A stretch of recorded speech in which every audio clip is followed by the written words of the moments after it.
Le constructeur a produit une voiture avec deux types de moteurs, un classique, qui utilisait un moteur à essence de 1,5 litres développant 132 chevaux. En termes d'économie de carburant, les ingénieurs ont fait de leur mieux ici, ils ont installé un système qui coupe le moteur lors de l'arrêt, stop-start, et ont utilisé un système pour régler intelligemment le calage des soupapes. La deuxième centrale électrique était un moteur hybride, qui comprenait un moteur électrique qui décédait de 22 kW. Le moteur principal à essence était identique au premier modèle et le moteur électrique fonctionnait en mode auxiliaire. Il est capable de produire 160 Nm de poussée et d'augmenter en outre la puissance de 29 chevaux. De plus, il faut rendre hommage à la société Honda, même dans la configuration de base la voiture avait l'air très correcte. Le système de sécurité est généralement pensé au-delà de toute éloge.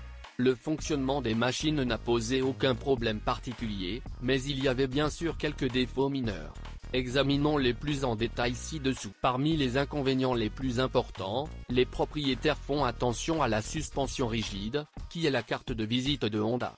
La boîte de vitesse est installée de manière robotique, l'huile qu'elle contient doit être changée assez souvent et elle doit être calibrée après 15 à 20 000 km.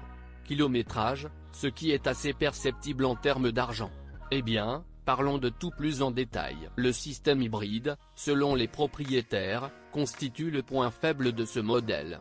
La boîte du robot commence à trembler lors du passage d'un moteur à essence à un moteur électrique et inversement.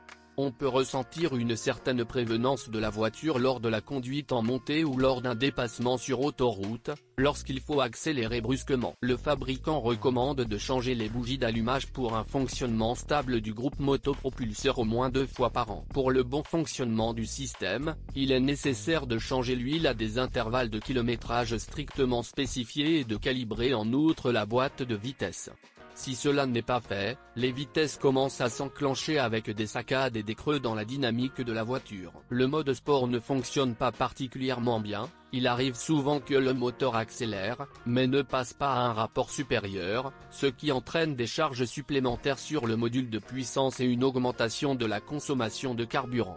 Par temps chaud, il existe un risque de surchauffe du moteur et de l'embrayage. La butée de débrayage est assemblée pour réduire le bruit lors des travaux sur un support en plastique, qui s'use assez rapidement et tombe en panne.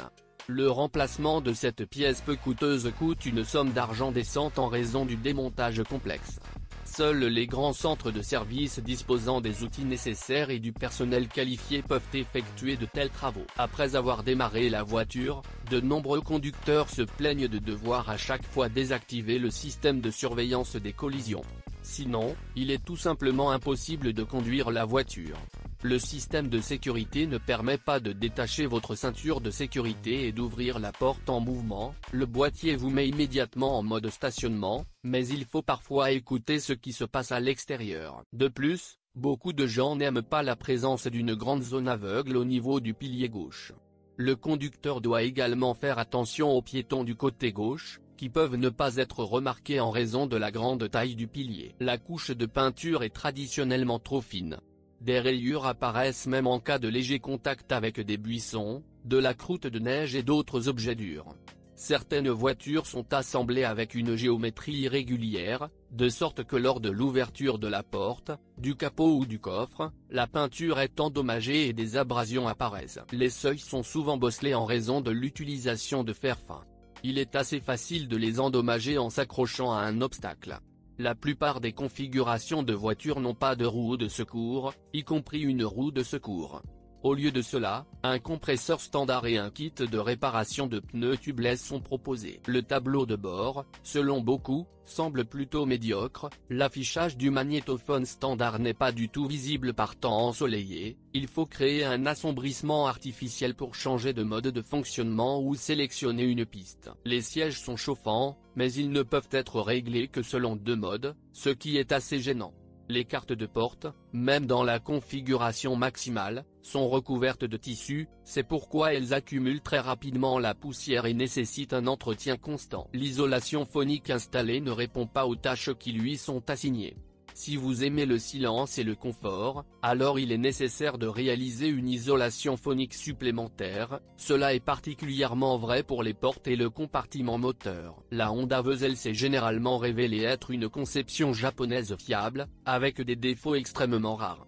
Il est nécessaire de faire le plein de carburant de haute qualité, de changer les consommables à temps et elle ravira ses propriétaires avec un fonctionnement fiable. Il se comporte bien sur autoroute, permet de parcourir confortablement de longues distances et sera une bonne alternative pour une petite famille. Une telle voiture est capable de faire face aux tâches de sortie dans la nature et de livrer tout le monde à la campagne à tout moment de l'année.